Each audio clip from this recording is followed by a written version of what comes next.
Great. Okay. Why are we doing this? Well, Google and Meta, they're different.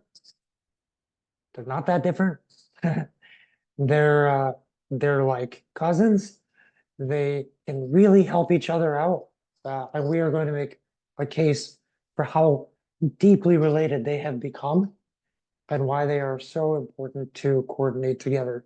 But it's something that is fundamental to how the Agile works. And it's something we believe so deeply in the performance shows. And also the execution side is critical there. My name is Nick Rajpal. I'm the VP of Strategy and the e-commerce practice leader at Agile. I've been here since 2008. 16 years ago when I joined, I was responsible for converting our business from a project-based business that we had been for 15 years to a services business. Launched our SEO, Google Ads, Microsoft, A/B testing, email, Amazon, an account management team to coordinate it all. And over these 16 years, those 6 core channels have turned into 15 plus channels. And now I have the honor of being in a strategy department with Logan Durant, where he, myself, and 3 other people who have 75 plus years of tenure at Agile are taking on the cosmic questions of digital marketing. We're not getting stuck in the minutia of channel by channel, but we are trying to see the big picture. We're going to share a lot of that with you guys today. I'm also the host of the webinar series and have done over 420 of them. We will come back to this fairly often, but to understand kind of principally how we speak about marketing, because there are 15 plus channels, we can't just keep talking channel by channel by channel and ad type by ad type. We try to concentrate the conversations in slightly different language, where there are 5 desired outcomes of marketing. Let's talk about the desired outcomes of marketing. There's cold awareness targeting, which you can do on a lot of channels. There's consideration. Someone has raised their hand, searched for a category. They want to buy from your category. Will you show up? That's another desired outcome of marketing. Conversion is, I got their attention. I just want to make sure that I remarket to them until they matriculate to become a customer. Loyalty is getting past customers to buy again. Advocacy is getting people to like and share and review. Pascal, yes, we're going to share a presentation recording and a PDF for everyone. But by organizing all your marketing and your strategy around these 5 different desired outcomes, these disciplines, if you can make each of these outcomes, these centers of growth and business for you, bigger and brighter, each individual one, you will start to see an invisible virtuous cycle spin in your business, because each of these areas support each other and then grow your business. So your job is to try to create so much activity in these 5 areas that it starts to spin your business faster. So we'll talk about how to bring that to life throughout the presentation. First, introduction from my esteemed colleague. Thank you, Nick. Hi, everyone. My name's Logan Durant. I'm our VP of Paid Media Strategy here at Agile. I've been at the company for 12 years now. I launched our Google Shopping program way back in 2012. I also launched our Amazon Marketplace service a couple of years later. I led our whole paid department, including the meta ads, social side for several years. Now I'm lucky enough to work with Nick on the strategy team, creating and evolving our holistic frameworks. We have an awesome presentation for you today, so I'm excited to dive in. Yep. Sorry for taking so much time with the intro, folks, but let's get started on this now. So why are we talking about Meta and Google? We thought about the best way to explain this because, you know, I've personally, I've said for a long time, people leave Google and they go to Meta. People leave Meta, they go to Google. And they just take the idea from one platform and apply it to the next. The platforms end up being pretty incestuous. And didn't think there was a data source to prove that, but we went ahead to LinkedIn and we can show you. Look at this. There's 12,000 people who work at Google that used to work at Meta. So all those ideas of how to do particular ad types and audience targeting, intent signals, they brought them over with them when they migrated. Similarly, there's 4,000 people at Meta who emigrated from Google to Meta. So you have 16,000 people between the two companies that have basically taken the playbook to the other side. So they're similar because the people working on them are similar. Now, there's also the fact that pretty much all of ad spend still goes through Google and Meta. With the rise of, like we said before, from 6 channels to 15 channels, these extra 9 channels are getting a lot of ad spend. Your Pinterest, your TikTok, your Criteo. But while the total percentage has dropped to 44.8%, it's of a much larger pie. So you still see that the lion's share is going towards Google and Meta, but 280 billion last year. This year it's 299 billion. It's up 7%. There's still a lot of spend going towards these two powerhouses and growing. But we want to talk about why talk about these two now. We've known for a long time that Google and Meta are similar. You've got to have a nice balanced strategy between the two. One can bring in top of funnel, the other converts. One works better for some businesses, some for the other. But why talk about it now? And we realize it's part of a healthy breakfast, right? You've got to invest in Google and Meta to keep your business very balanced. So sharing some numbers here. These are year-over-year numbers. Looking at just a single month this year versus last year for some anonymized accounts. So for a furniture store, there was a cost per click rise. We all know cost per click rises are pretty real. And even though the rise happened, conversion rate didn't drop too much, but still return on ad spend dropped. So you got this business where cost per click went up, conversion rate dropped down, AOVs are propping everything up. But while that's happening, luckily on the Meta side, that is getting almost as much spend, the CPM has dropped by 69%. And that's what you often see in a single industry. There's saturation, creating a vacuum on the other side, the yin and yang. So return on ad spend here went up 150%, nicely balancing things out. For a cosmetics business, cost per click was great. People were like, let's go all in on Meta, or TikTok, and cost per clicks actually came down 16%.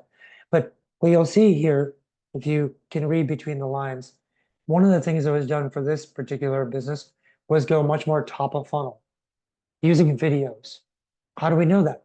Because the cost per click was lower and the conversion rate was much lower, right? Going top of funnel, conversion rate drops, clicks are a little more accessible. You get a lot of non-click impressions. Still, return on ad spend jumped 90%. But still nothing compared to the same industry.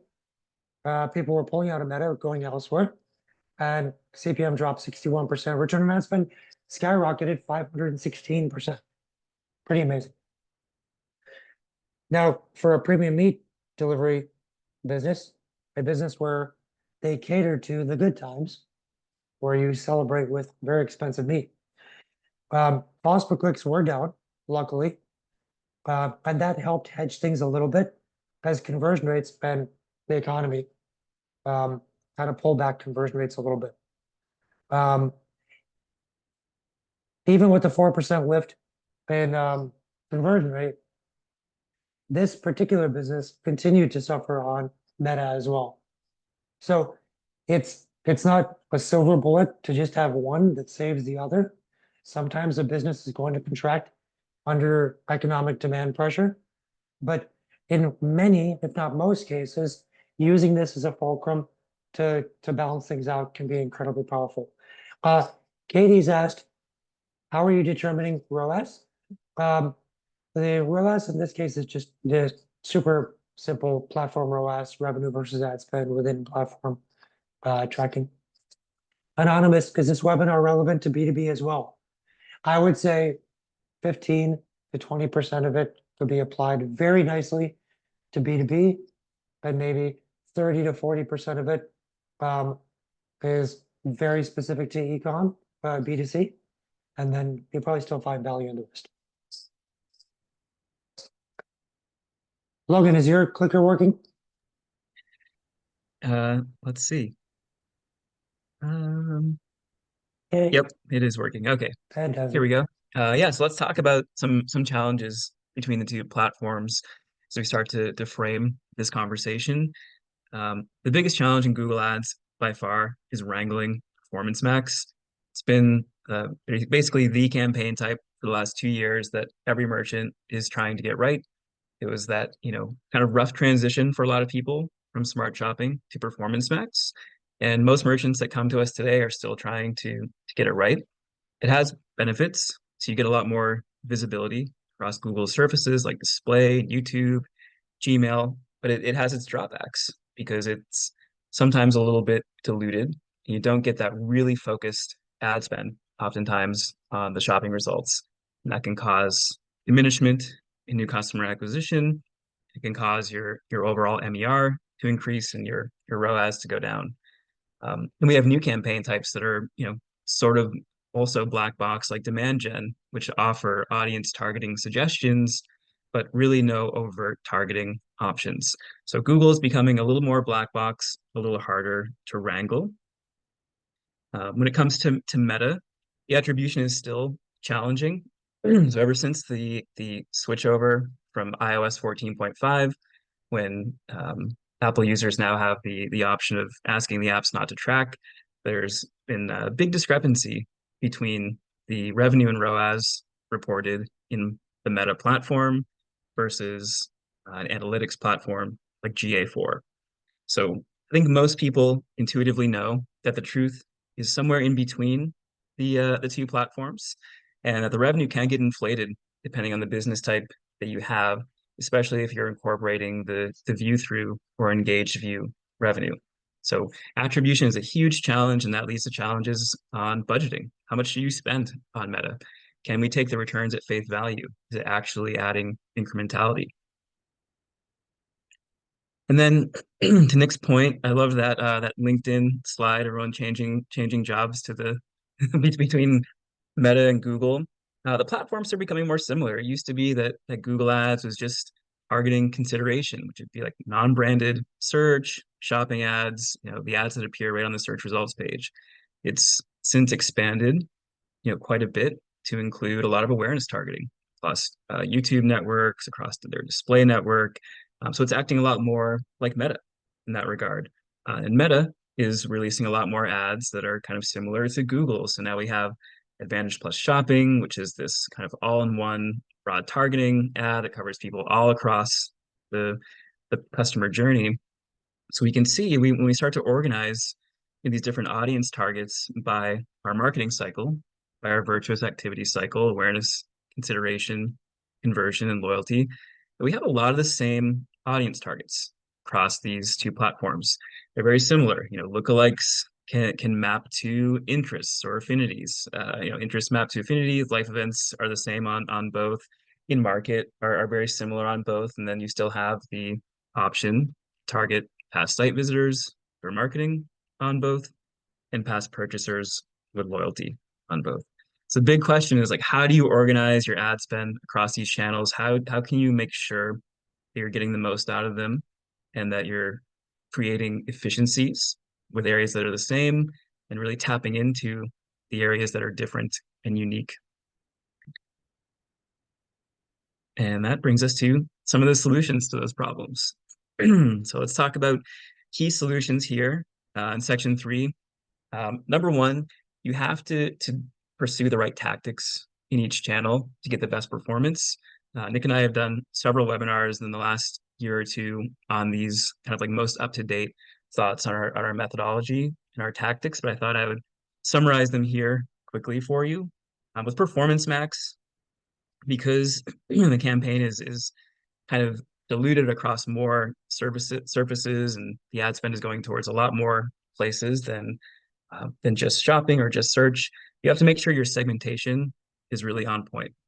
So you need to segment your products not only by the category, but also by their performance, grouping similarly performing products together. If you are on a brand-based journey, which we'll talk about in a few slides, you should strongly consider separating performance max between targeting new customers versus existing customers. It's going to really help you optimize the ad spend. And then if you have a large catalog, you should really consider supplementing PMax with standard shopping. There are a lot of efficiencies to be gained by taking a hybrid approach between those two campaign types.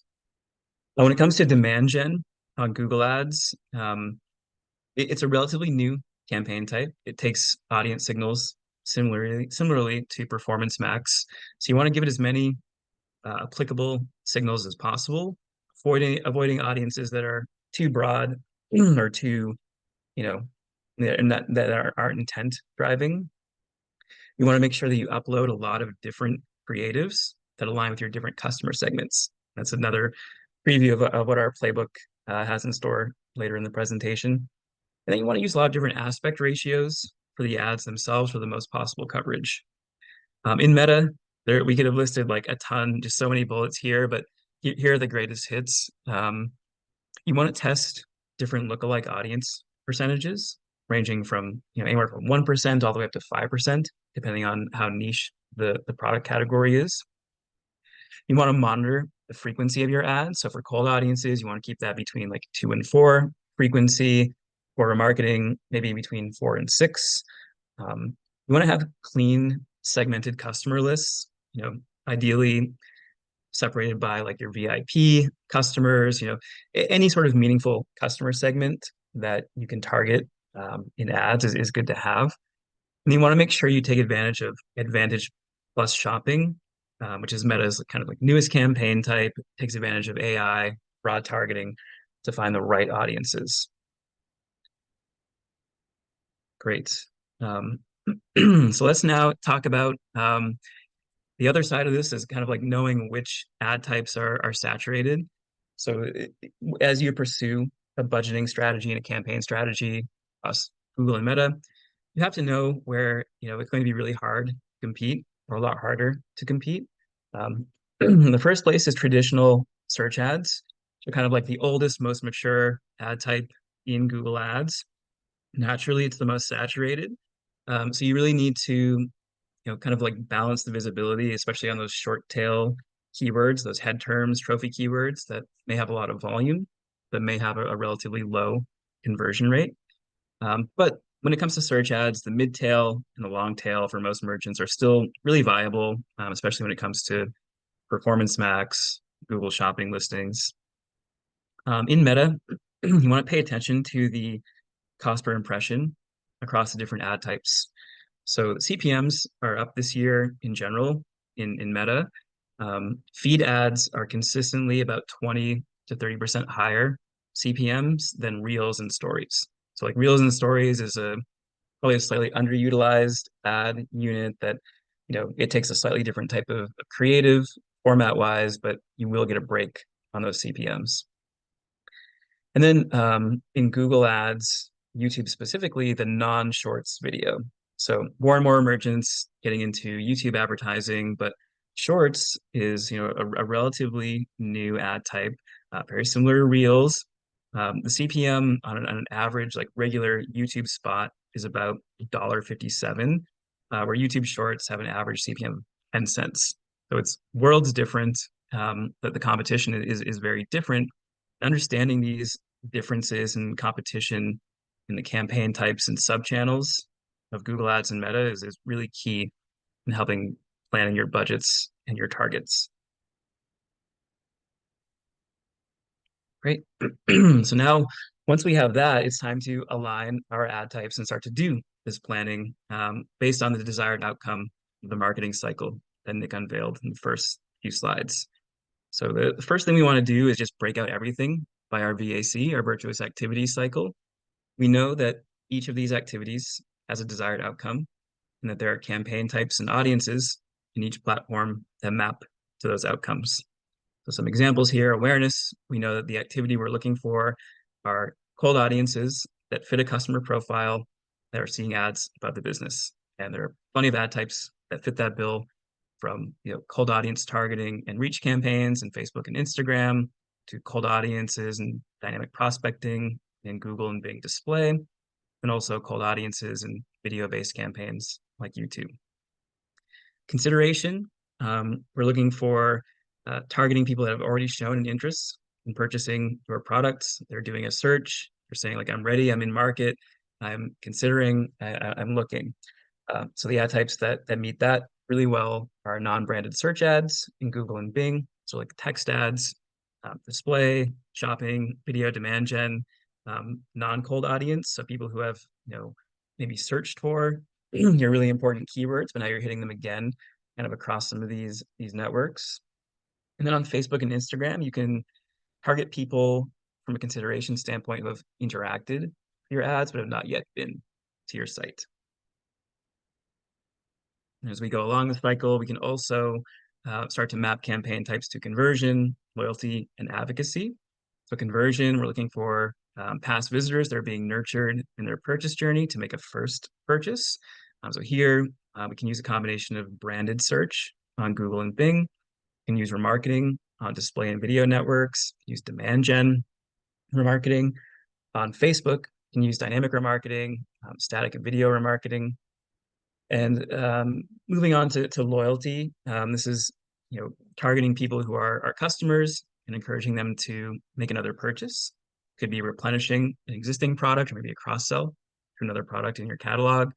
So we can go back to video and display networks on Google and Bing, targeting past purchase audiences, and same with Facebook, past purchase audiences. Advocacy. So we're looking for past customers that are liking, sharing, reviewing their experience with your business, so we can get that flywheel spinning that Nick talked about. Because the more people that can advocate for your business and evangelize it, well, they're going to make a lot more people become aware of your business for the first time. And that's where that virtuous cycle connects itself.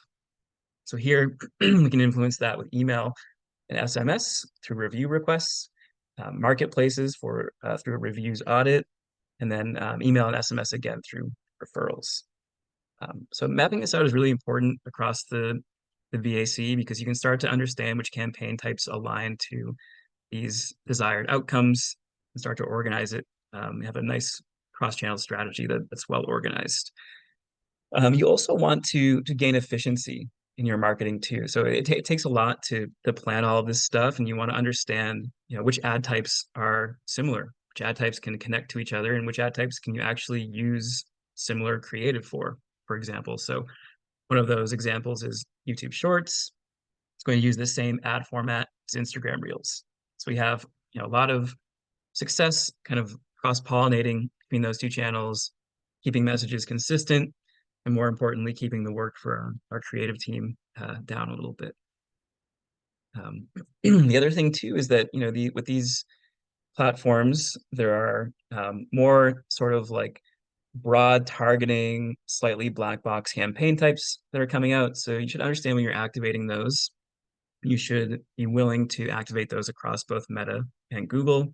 So some examples here are, Advantage Plus Shopping, which, up until very recently has just been, hey, go and get me more customers using my creative, and hit this budget and hit this ROAS target. Now you can actually segment Advantage Plus by engaged shoppers versus cold versus past purchasers, which is very similar to Google's demand gen. We can give it some signals, but it kind of goes out and tries to maximize conversions based on a goal.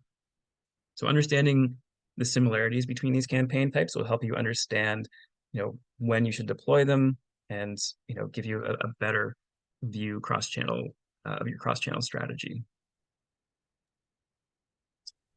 Awesome. Yeah, and well, for our clients, we'll organize all this, and we'll tell you every campaign that's awareness and consideration, and pull it into our reporting system so we can see all that. Anyone who's in marketing should be thinking along the lines of these 5 different desired outcomes, so that they can coordinate the intersectionality, just as Logan talked about, but even expand it beyond Google and Meta into TikTok and Microsoft and Pinterest, etc. There's more to this though. A lot of these pieces, these parts of the virtuous activity cycle kind of work together to do something. They each have an important role to play for different businesses. So we've developed some methodologies that we're going to just quickly teach. The reason that we want to teach this as much as possible is so that people can try to apply it for their own business and they can probably apply it fairly quickly. So we'll go through the four methodologies real quick and you'll see how they all kind of intersect. The first methodology is really asking if I could invest in awareness, cold awareness, or consideration when non-branded search, where would I pretty much instantly get the best results? Where there's so much room to grow that I could keep scaling and scaling and scaling. And in fact, I should dominate so well that I should consider dominating that part survival. And we figured it out. So I'll start on the right side here. One option is a search-based journey. So you know your business. Think about the category you sell into. Does demand manifest in your category regularly? Do people know what to search for? Do they actually know the keyword, the name of the category? Would they trust that if they went to search for this category in Google, they'd find something and they would be pretty happy if they found selection? Can those individuals be persuaded by images, video, reviews, user experience, user-generated content, price points, remarketing, persistence, or discounts? And will that individual likely stay focused on the goal of buying that categorical purchase until they finish that purchase? Meaning from the moment they show intent by searching till the purchase, there's some integrity there. If that is your business, we call that a search-based business. And we say, first and foremost, we must focus on consideration as strongly as possible. And keep in mind, what we've found for search-based businesses, which is about 70% of businesses, Meta has a real tough time proving its value in their own attribution model. Use a media mix model, it works out fine. But in Meta's attribution model, they have a reporting blind spot on search-based journeys. Yes, 70% of e-commerce businesses. The awareness side takes lead over consideration for a brand-based journey. This is about 30% of businesses. Here's the reasons. They're almost all exceptions to search-based. You wish people would search for your category, but they don't even know what to call it. Your category naming conventions have not been established. You believe that people have an extreme brand bias, like buying a car or life insurance, where they will only buy from a trusted brand. Maybe you target to a very small B2B. Someone asked about B2B earlier. Very small business cohort. So you get to purchase a list or target a LinkedIn list, and it has to be very myopic. Or you're in a lifestyle category where people don't search for this. They just buy on impulse and desire.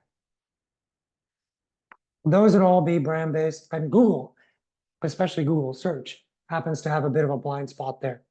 So just for the fun of it, let's see what you all think your journey type is.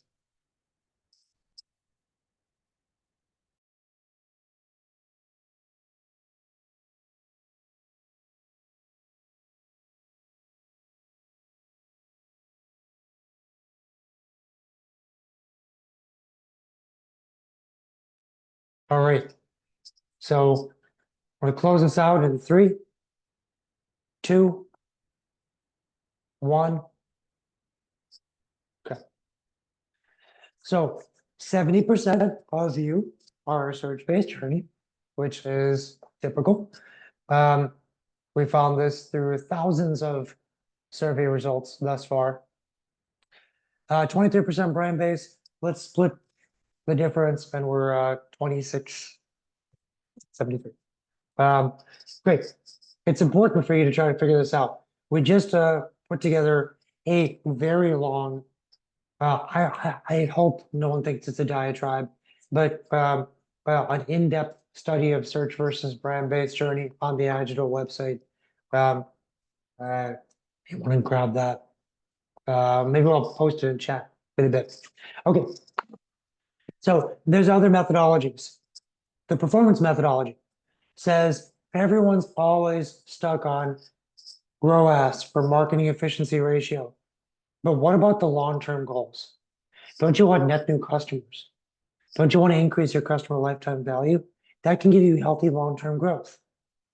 If you've organized your marketing correctly, then the awareness, consideration, and conversion parts of your marketing are the levers and the total cost going towards acquisition. It becomes easier for you to figure out your cost per acquisition, not just trusting Google's cost per acquisition or Meta's cost per acquisition, but on the whole, all my awareness, consideration, conversion, investment divided by all my net new customers.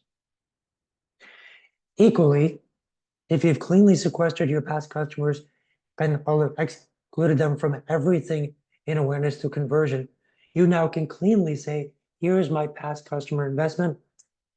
And you can see what the cost for repeat purchases are. And also you can invest more to increase your overall customer lifetime value or speed to CLV. We also created a investment methodology that basically says, we get it, Google and Meta have some attribution issues. You can't trust them all the time. You throw in TikTok and Pinterest and Criteo and Amazon, and you don't know where to go. So wouldn't it be nice if you could just use statistics to compare where did you spend, and on every day when you spent in different distributions, did revenue go up or down? And figure out which of your investments are yielding the biggest impact on your revenue. That is the science behind the media mix model. It's something that we have built into our technology. It allows us to reduce marketing efficiency ratio, which is a good thing, while increasing revenue. And more importantly, finding the right mix and even planning to increase ad spend, which we all want to do. The final way of looking at the VAC is have a separate VAC strategy for segment 1 versus segment 2, where maybe 1 is premium buyers and you want to go really big on awareness, really big on loyalty, and another is discount buyers and you're using a different activation. You wouldn't really use the same exact strategy. But to get a little bit deeper into that, Logan's going to kind of break down a Google and Meta approach to some of these methodologies. Yeah, so thank you, Nick, for that intro. It's helpful. So what I want to go over next is how to plan those segments, how to choose them based on your journey type, how to align messaging to them, and we have some content examples from our clients that fit into these different personas and different modalities. Great. So let's go back to the search versus brand-based journey. We know that in a search-based journey, the big driver customer acquisition is consideration, far and away above any sort of like awareness-based campaigns you're doing. So consideration is, non-branded search, Google shopping, things like that. We often find in a search-based journey that the segments will align with product categories. So maybe you have, 1,000 product catalog and you have products across apparel, accessories. Maybe you have seasonal categories like winter, spring, or even just, a bunch of different categories to really segment things. So we often find that if we can isolate those groups of products, we can create special messaging around those products, and the person who's searching for them, they all have a similar sort of like methodical type of need that they're searching for. We're speaking to them, we're showing them that we can meet that need, and the segments tend to fall really cleanly along those product lines. When it comes to a brand-based journey, we know that the big driver of profit is that brand awareness piece, display and video-based ads, far and away above any sort of consideration focused ads that you can do in a platform like Google Ads. So the segments here are often audience-based. So Nick gave the example of like premium shoppers versus discount buyers. These would be like personas that we would create, audiences that we would create based on their demographic information and their purchasing behavior, who they are. So it could be something like, DIY mothers or working young professionals. I'm really trying to create like a psychographic persona, and that really works well in a brand-based journey. So once we identify those segments, we want to align one or more of these four modalities to the segments. So modalities are closely aligned to consumer behavior. Anyone can fit into any of these at any given time. It's more about, the products themselves and how they speak to an audience. So let's start with the competitive modality. This is including luxury items, premium priced items. There's a deep preservation of brand guidelines. There's a mystique to it. Less is said, more is shown. And it can be aspirational in nature. And we have spontaneous, which is all about like discounts, can be an exciting purchase, can be gimmicky at times, bonuses, loyalty points, feels like a deal you can't ignore. You don't maybe even really need the product, but you see an ad for it and you can't ignore how compelling it is. You just have to buy it. Then we have social. Social means there's usually a requirement for some sort of like social proof for the purchase, or some sort of there's a learning curve associated with it. You need validation from other people that yes, this worked to fix my problem, or this made my life a lot better. Um, social modality fits often with companies that have great customer service. Sometimes there's like a concierge style approach to the buying process, that you need your hand held by someone, either a review on a page or even like a live person helping you choose the right product. And then methodical. So methodical, it's very sort of needs driven. People have a checklist in their mind of needs that need to be met in order for them to buy this product. So sometimes the concerns are technical in nature. The price is really impactful in terms of the positioning and momentum. They're people that, kind of think like engineers. So there are FAQs, there are demos. It could be fitment centric, size oriented, things like that. So those are the modalities, and we have an entire playbook that is dedicated to tactics and messaging styles that align to each of these modalities. So after we've identified the segments and identified the modalities, then we can kind of bring this together into a strategy. So here's an example of a search-based business that has, three segments: home and garden, apparel, and seasonal. We have different goals for each of these segments based on the business health and the business makeup. So we might want to bring up ROAS and get more repeat purchases. We might want to spend more on awareness for apparel. And then we start to align the different modalities to these segments. What's going to motivate these people to buy? What are the messaging styles that we need to align to the segments to get a really high conversion rate and to really resonate with people? And then we can align it to our VAC as well. So based on the goals and modalities, what part of the VAC are these segments really going to align best to? Once you do that, it's an amazing dimension that you can start to look at your marketing through. That's not just one campaign in Meta or one campaign in Google, but hey, how is my home and garden segment doing across all my channels? When you start to get insights like that, and we've built reporting around it, it starts to become really powerful and a real accelerator of your growth. So here's some examples. We'll go through these relatively fast. Here are some competitive modality examples. So these are, like visually captivating. They're, focus on things like luxury. Sometimes it's limited edition, limited supply of this new product, like act fast. Some of that could be a little spontaneous as well, but there's something to a limited edition like release or a drop that kind of hits on that competitive nature of people. And then, phrases like the best, those are always sort of more competitive type of ads. So these are great. You can see, they're all very visually captivating, and They really all live in the competitive space.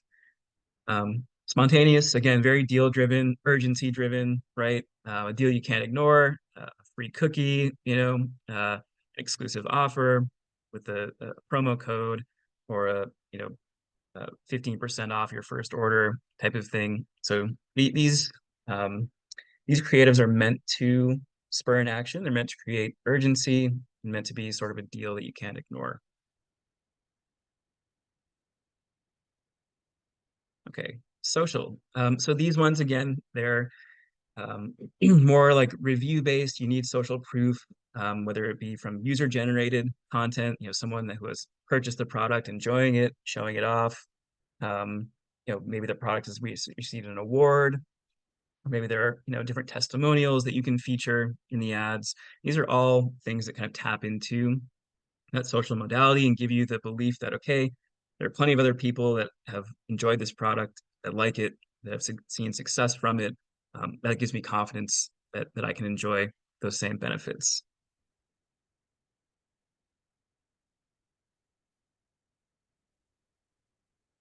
There we go. Now my clicker's working. Okay, and the last thing is methodical. So this is again like checklist driven, features, benefits driven. You have a checklist in your mind that you need to check off before you buy this product. So it could be technical in nature, it could be like problem solution oriented, or it could be like a fitment guarantee here. Whatever the case may be, there needs to be certain things that are true about this product in order for the consumer to buy it. You need to make sure those things are front and center in the ad so you give them a reason to believe. Awesome. There's definitely a lot of questions that are coming through, so we'll get to those. Just two things. Housekeeping. Yes, we're gonna have a recording and a PDF version for everyone. Also, there are probably half a dozen or so questions in the chat. If you don't mind just moving those to the Q&A so we can find them just a little easier if you don't mind. Um, well, last 3 points, we just want to talk about how this is not just a Google Meta thing. There's a reason why holistic marketing is the only way to do marketing these days. It's you can do it in silos if you'd like.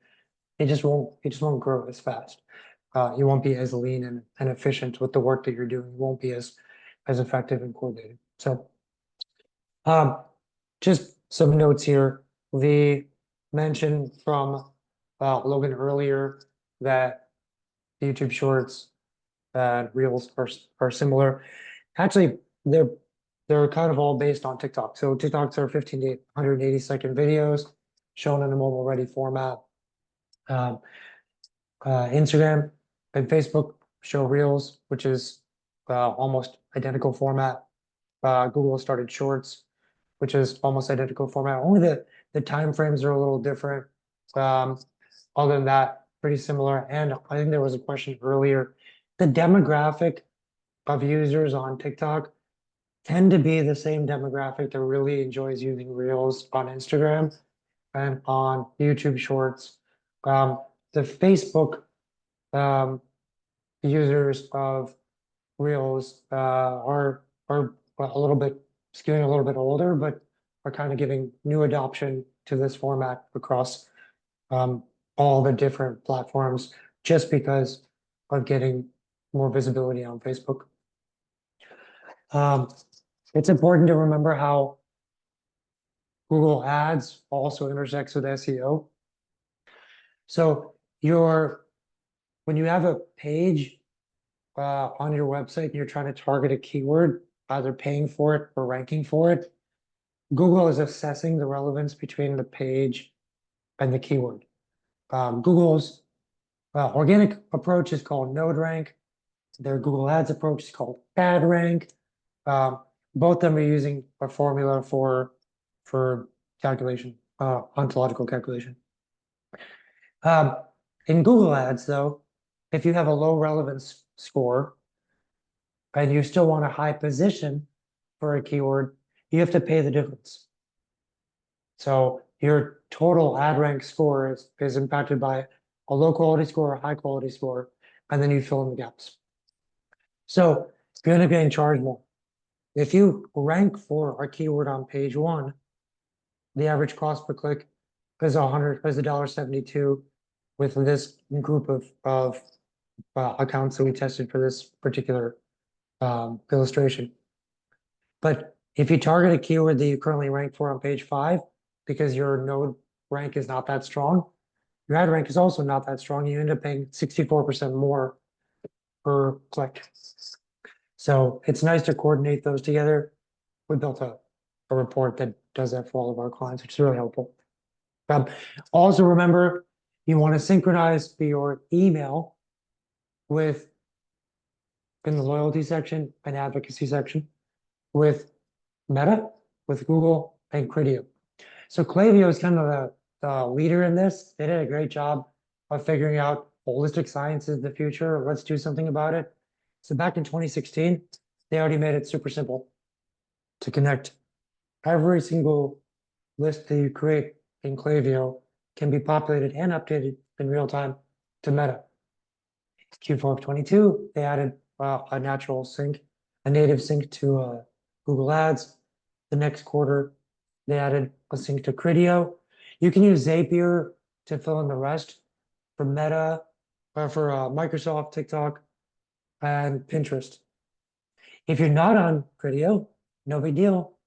Or on Klaviyo, no big deal. You can use any ESP plus Zapier to mimic the same type of integration. One of the last points is a few years ago, Amazon changed their algorithms rates for those of you who still sell on Amazon, which I know there was a shift in the pandemic. A lot of people started to only sell on their site because Amazon only wanted to ship out certain categories, but still Amazon is powerhouse of sales. If you want to rank really well organically on Amazon with the A9 algorithm, which is the last version of Amazon's algorithm, you would optimize your listing for a keyword. You'd pay for that keyword to prove to Amazon you can make sales for that keyword, and your sales velocity would boost your organic rankings to the top. With the A10 algorithm, they said, you know what? That's still in play. But for anyone who wants to go out and bring sales into Amazon, however you choose to do it, we're going to give you even more rankings organically. And Google said, we can figure that out. We're going to give Amazon its own ads type where you can control a bunch of things, call outs, image, dynamic image, price points, promotions. And if you make sales from Google to your Amazon listing, you can track that through Google Ads. You actually know how much you're making sales. You can even do it as a last resort. Like you've tried to get these people to buy on your website, but it's not working. Now let them buy on Amazon. Now, Pinterest and Meta made it just as easy. As of November of last year, so just a few months ago, you can basically advertise to someone on Meta and say, buy from my site, buy from my site, buy from my site. Just kidding. One click, buy on Amazon. And it's that easy. And they can just buy the product they've been reluctant to go to your website to buy from. You get a sale. Sure, you pay Amazon 15% or whatever.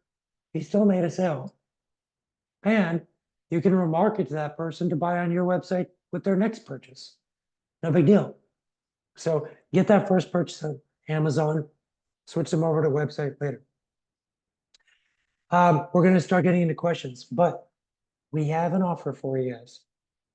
Would you like to meet with myself and with Logan to take a peek at your Google Ads and Meta and put together a complete VAC-oriented strategy that actually shows what coordination should look like? We'll also get into the nitty-gritty of, are you using Performance Max correctly? Do you have enough structure, signals, assets with your Performance Max? Are you using Advantage Plus? Are you doing all the things correctly? We will also go ahead and share all of our thoughts on what your competitors are doing and what your media mix actually should be.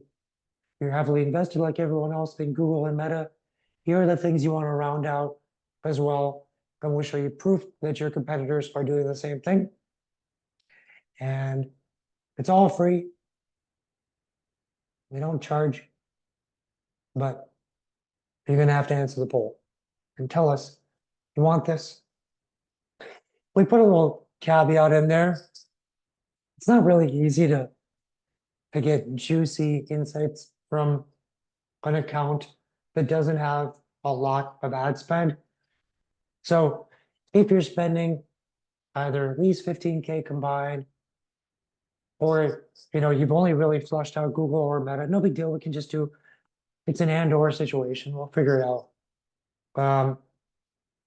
If you need more info, no big deal. If your question is, can I do this in 2 weeks and not now? Yes. If your question is, are your rates good? Probably cheaper than your current agency. If your question is, will we sign an NDA? Of course we will. Will you get assigned people that are smarter than Logan and I? Yes. Any other questions, let us know. But we'll close this out in a 5, 4, 3. Last chance to get something so meaningful and life-changing for your business. 2, 1. Closing. Thanks, folks. Super helpful. Let's get to questions. And we're going to answer the questions in the questions box first. So if you can move your questions over, that would be so helpful. Thank you, folks. Wow. Okay. Logan, you got a first Yeah, one or I'll two? take it away. I'll let you know when my voice gets tired. Cool. All right, so here's a great one. I thought we could not remarket specifically to past customers with PMAX and demand gen. How can we remarket to returning customers in this case? Yeah, it's a great question from an anonymous attendee. Um, Google just released a new beta a few months ago for Performance Max that allows you specifically to target past customers, lapsed customers. So you have to be on that beta. So far, it's done pretty well for our clients who are on it, but that's the way to really overtly target because we know that PMAX, the audience signals are more like suggestions than overt targets, right? So there's certain things to do to draw those clean lines, but the audience targeting without the use of those other settings is not the way to do it. Another anonymous attendee writes, how do you use meta ads to promote reviews on Google Business, GBP, yeah, Google My Business maybe, or on your Google That's what page. I was assuming as well. Yeah, so I think meta ads would be challenging to do that. You could do it, but I think it would be hard to track. What I would do is start with email and SMS and probably give people a small coupon for leaving a review, and make sure that they have to redeem it within the next 2 to 3 weeks, so you can spur loyalty and advocacy for the products. I don't know, Nick, if you have any other thoughts on I that would one. just not, I'd forego trying to make it dynamic. I would just say, we got 10,000 Google reviews at 4.5 star, got this many Yelp reviews. Um, and just make that as nice and on brand as you possibly want. Canon. You want your meta ads to have big, bold font, pithy text. So controlling that is really helpful. I would just go do it that way. Oh yeah, I interpreted it as using the ads to actually get more reviews, but I Oh, think you. oh yeah, yeah. I'm not sure. I don't. I think you could go either way, but I think we both answered it in our in our interpretation. So Yeah. You could do, never seen it done, but you could do a link straight to your Google business page. But cool. So another anonymous attendee writes, for long and mid-tail searches, do you see those keyword types used by a specific age group? Um, for me, I would say the age group largely depends on the products being sold. See plenty of 25 to 34-year-olds still using Google search prolifically. see plenty of 65 plus year olds doing it. Every time I look at the demographic information in a Google Ads account, for example, it just mostly aligns with the product. And I Cool. think that came in when you were covering shorts, possibly. Um, but I'll just say if that was about, searches on YouTube or people viewing shorts on YouTube, the demographic was almost identical to TikTok. I'm not sure if it was, though. I thought I caught it at that time. All right, another anonymous attendee. Nick, have you ever seen the Curb Your Enthusiasm episode where Larry donates a wing and Ted Danson does, and he's anonymous? Anyway, that's Yeah, for the Curb yeah, Your yep, Enthusiasm yep. fans. Great final season. Yeah. Yeah. So another anonymous attendee writes, "How is conversion on Meta in feed versus Reels?" So Reels are going to be lower. They enjoy a much lower CPM, so you just have to kind of like balance. There are ad units where we see breaks in CPMs and breaks in CPCs. The trade-off is usually the conversion rate, so you have to kind of balance and just find that sweet spot across the ad types. Richard asks, how does this change with each search platform's concerted shift towards AI-generated search results, taking prominent search placements? You want to take a crack first, Nick, and I can reread it if you want. Yeah, no. So just we're putting out an article on this right now.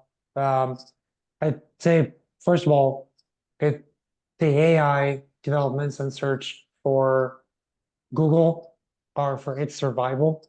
Um, ChatGPT got up to 100 million users in a month. When it went into Microsoft, when Bing, they went up to 100 million users a day on Bing. So Google had to do something. So first, consider it survival. Um, Second is, uh, we think it's going to dramatically boost Google shopping revenues because people are going to go to Google very high up in the funnel, asking questions that, as a human, may take several steps to get through until you change your curiosity to intent. But because of the instantaneous nature and the follow-up question process with AI, we believe people will go from problem recognition to some solutions, drill into a solution, start to see a few brands, Google Shopping will surface, and we'll start to get a lot more clicks on Google Shopping, much higher revenue, much higher intent.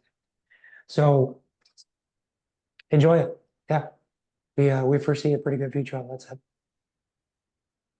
Agree. Couldn't have said it better. Great.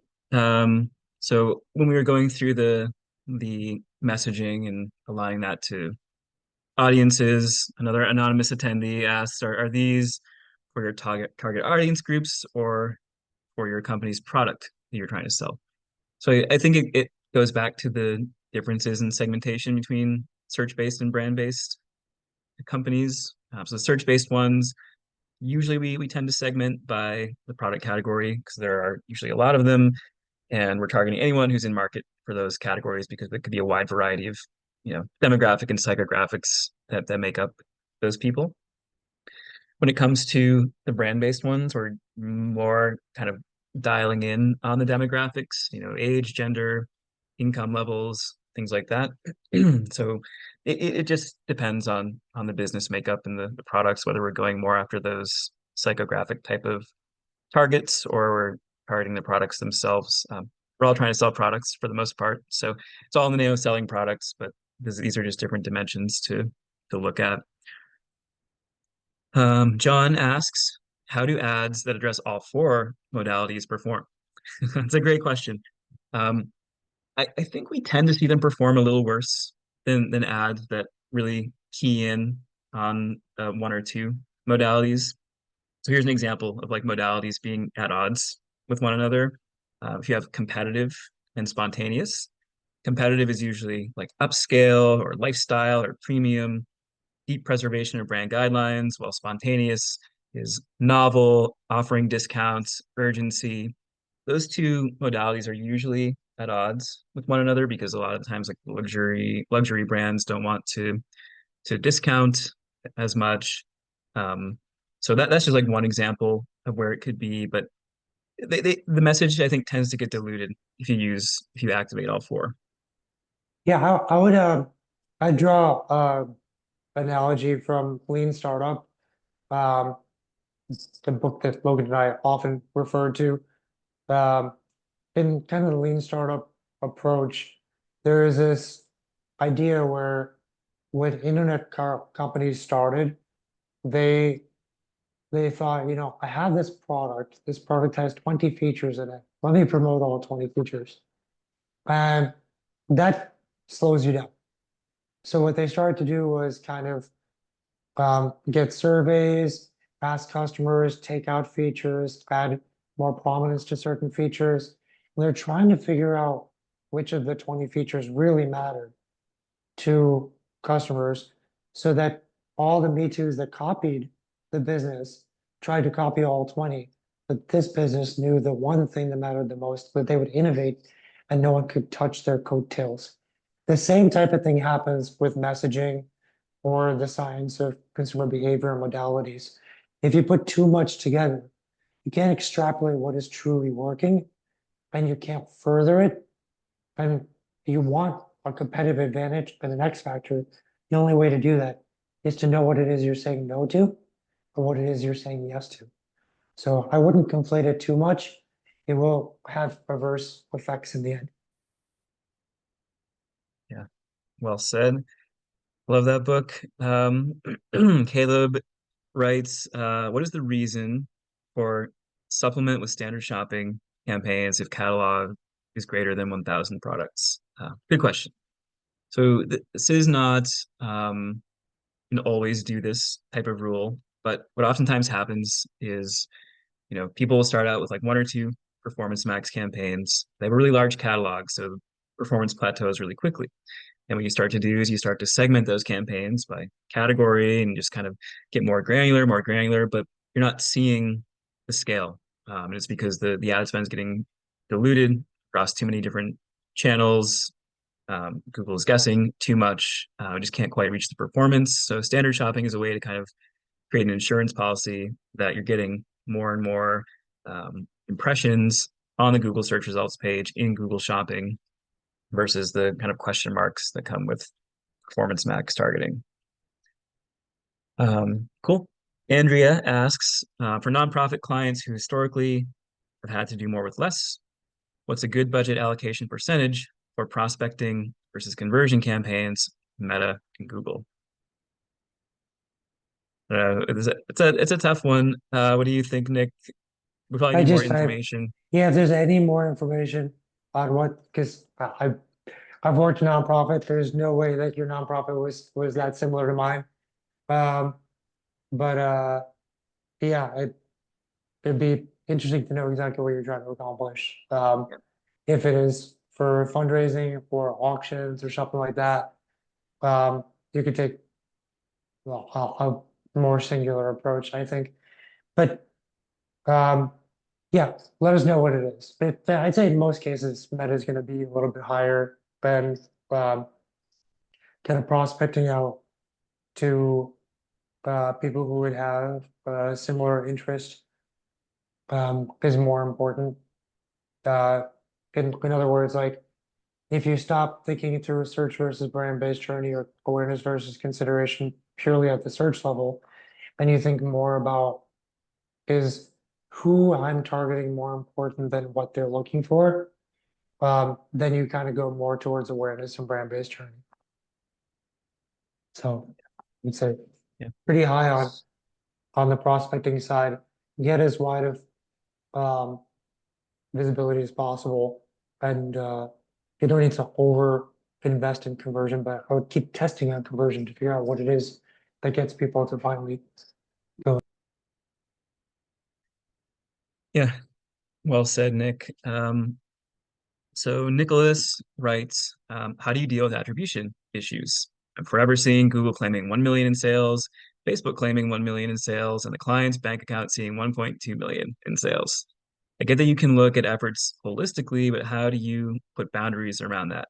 For example, if all our sales come from Google and Meta isn't contributing, how would looking at combined data reveal that? Or by extension, if companies running ads on 10 different platforms, how do you get rid of any of them if you're using combined metrics? So I think for me, first of all, the holistic metrics bring you back to the ground truth. So those are the things that are like irrefutably true about what happened in the past month or the past quarter, the past year. You know how much you spent, you know how much revenue you made. Ideally, you know how many new customers you acquired, and you know how many total customers there were. And ideally, you know the value of those customers over time. So those are what we would call like truths, I think, of e-commerce and like actual, you know, actual metrics that you can point to that are not impacted by different opinion or attribution or things like that. What you also need to kind of separate you know, what's actually driving incrementality is some sort of attribution. And our solution to that at Agile is media mix modeling. It's a modeling technology that uses regressive models, as Nick said, to correlate spends across many different channels and how those ad spends impact your points of sale. So it does not rely on cookies. It's using statistical methods, using our squared values and significance values to point to the relative value of each channel.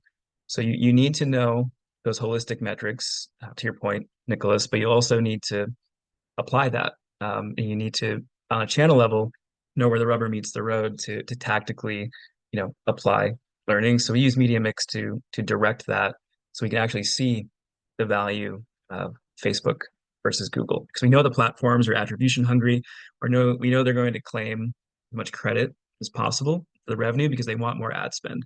So we view it as our job as an agency is to kind of like see through where the attribution might have holes and to help guide our clients' ad spend in areas that actually lead to incrementality. Yeah, man. I say I love this question because I feel like so many people are struggling with it. But yeah, so well said, Logan. I think, going back to Logan's first point, marketing efficiency ratio is a better metric to look at. It is how much marketing dollars go in, or pennies go into marketing for every $1 you make. That should keep getting better. When you organize across a paradigm like the VAC, you could, instead of saying how much money am I making on Facebook or Google, you could say, how are all my net new customer efforts going? That was my target cost per acquisition. And you can look at your loyalty side and say, how are those going to drive my customer lifetime value? Those are better questions than which channel is doing what, because if it's hard enough with two channels, then you're holding back from all the other channels as well. Simplify, get out of ROAS, quagmire, and keep in mind MER, marketing efficiency ratio, it gets improved when owned media does well. SEO, conversion, email, SMS. So it's not well reflected in your ad spend and return metrics on Facebook and Google as well. So you want to add in the cost of your owned media into your entire formula and make it a simple formula. All my marketing costs, all my revenue. Owned media will end up playing a much bigger role and help you out quite a bit. Yeah, well said. Okay. Anonymous attendee says, "Hi, I'm a digital marketing manager for a B2B SaaS company. Do you recommend advertising on Meta? We rely heavily on Google search, Bing, some PMax, and LinkedIn. Curious what would be good meta strategy for B2B business."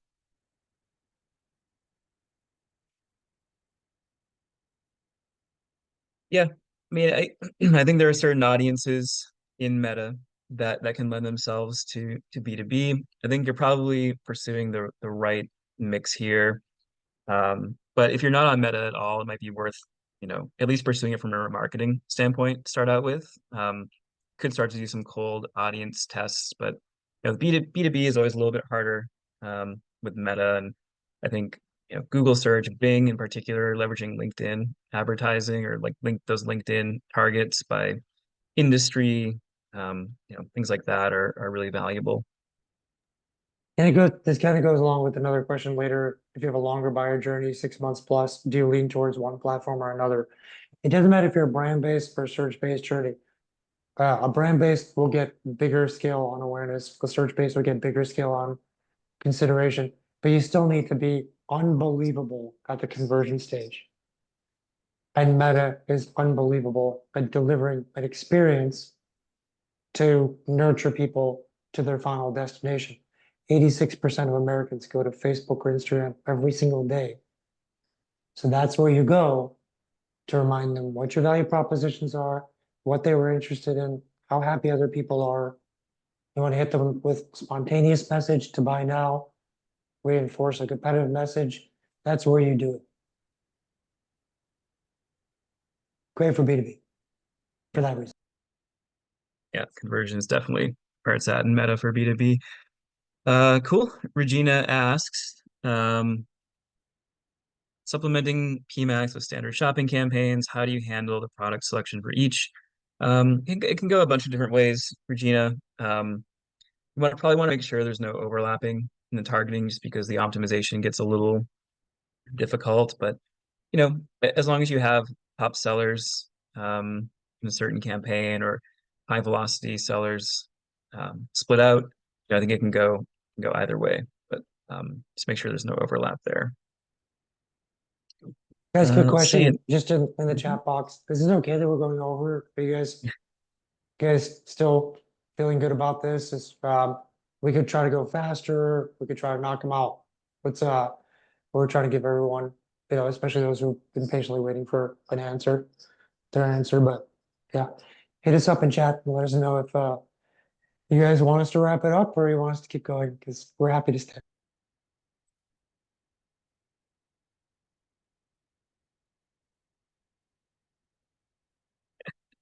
All right. Got one person, so keep going. Yeah, sounds good. Yeah. Hey, we can keep going. Cool. No, this is great. It's like so many questions. Another anonymous attendee. How do you propose understanding the yin and yang relationship between Google and Meta, various geo holdout tests to understand ICACs? We are currently very meta heavy, but how sure can we be that it is the correct media mix? I think we've covered a lot of that already with the media mix modeling aspects, Yeah. search versus brand based. Well, would love to do an analysis for you to make sure that you are actually a brand-based journey, which is, keep your distribution in Meta, but start to Right. create a facsimile of that in Google. But um, it's it's not uncommon for someone to invest very heavy in Meta when they're a search-based journey because some sage came down a mountain and told them that that's the way to do it, um, and they were wrong. So worth doing some checks. There's in the article, we talk about the equiangular patterns of keyword overlap that develop in a search-based journey versus brand-based. So you can do that test. We can do it for you at no cost. Just contact us. So let's see. I think there's another question about the rise of AI search results, but I think we answered that question. Um, okay, Regina asks, how do you use Criteo ads versus native remarketing ads on Google and Facebook? So we use them in concert with one another. I think there are clear lines between Google's display network and Facebook, but there is a little bit of overlap between Criteo's display network and Google's, but there's enough difference that we feel it's valuable to use both, to use all three for marketing. Yeah, just Amanda, I'll go add ahead, go ahead. Criteo actually places their native ads nice and tight within articles. They skin themselves a little better. So I would say Criteo is great for that. Plus the dynamic display ads on Criteo, their ad formats are significantly prettier than what you get on Google. So especially for businesses in apparel and beauty, you might want to lean a little bit more. Yeah. And there are fewer policies to potentially violate on Criteo as well. So if you run into policy violations on Google, you might have better luck on Criteo. Amanda asks, how do you avoid competing ad sets on meta ads? So I think the biggest thing is make sure your audiences are cleanly separated. Um, there's always going to be a little bit of overlap, I think, especially if you're using a campaign like Advantage Plus Shopping or dynamic ads for broad audiences, and you have some other like kind of specific audience targets there. But they can work in concert with one another. Um, like Google Meta will probably just take you know, your lowest ROAS target and serve that ad if there's a question about which ad to show in which ad set. But yeah, you want to try to keep it as segmented as possible. Uh, Bersine asks, our Google are Google ads visible on Amazon? This is new or a beta? Maybe I don't understand. I'm sorry. Uh, yeah, so I think what we were referring to in that section is using Google Ads to drive people to your Amazon store. You can either do that directly to like a Google search ad, and the landing page is your Amazon, your Amazon store, your Amazon product page, or you could even use Google Shopping to direct people to your product pages on your website, and then have that one-click buy option that Nick had mentioned in his slides. Cool. Let's see, an anonymous attendee asks, how are you guys determining return on Criteo? I run a small budget there, and the client is asking questions on return and value. Doesn't seem there's any clear value. We've checked in GA4, sales are coming in, but it's just hard to tell. Yeah, so I think the value on Criteo is much like these other channels where it's like, yes, you can take the platform ROAS as one metric, but you need to probably put it into a media mix to really understand, because you might get a little bit more credit being taken on remarketing and a little bit less credit taken on cold audience targeting. I'm not sure what your breakdown is there between those audiences. But that's how we do it. We use our holistic metrics like MER, net new customers acquired. We might do a spike test on Criteo to see if MER stays the same, or if it improves, or if it gets worse, or we just run our media mix on it. Cool. Let's see, this might be one for you, Nick. In terms of Google advertising and keyword targeting and SEO approach, have you tested the AI recommendations for keywords, and what are the ideal number of keywords to target, since X number of keywords can often times drop off? Not sure if I I see understand what you're this. saying. If you target too many keywords, will it impact? Um, in our two upcoming SEO webinars, our new Agile family member, Go Fish Digital, will be talking about digital PR and some other technology that they built. One of the tools that we'll talk about is Barracuda, which measures your BERT score between your content and specific keywords, and it helps you identify whether you're going overboard or you're staying on ontology from Google's perspective, where they think now you've shown the right keyword mix to get the highest score possible for your biggest target keyword. That's it's a remember Google's SEO algorithm is a heuristic algorithm, so it treats simple questions using kind of one flat approach. But the more competitive the question is, the more unique the answer is. The heuristics, the science pulled from the financial world. Um, yeah, that should help. Guys, I have a request. I'm putting this in the chat box. Everyone who's left here, please do us a little favor.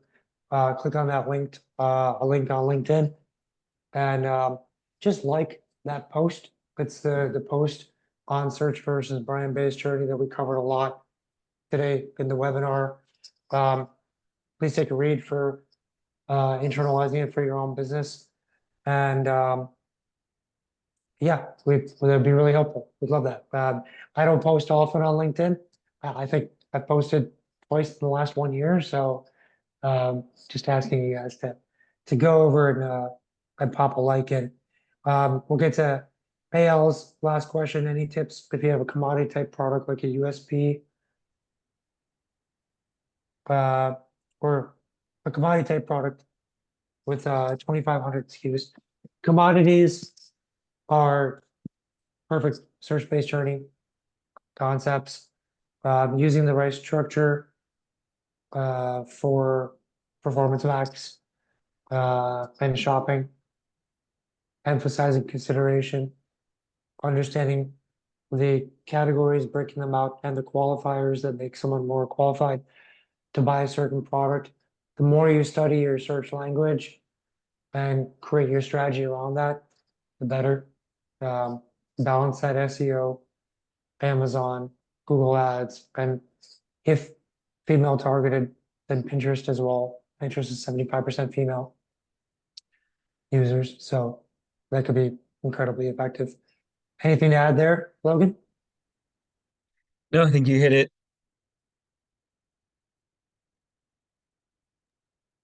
Guys, thank you.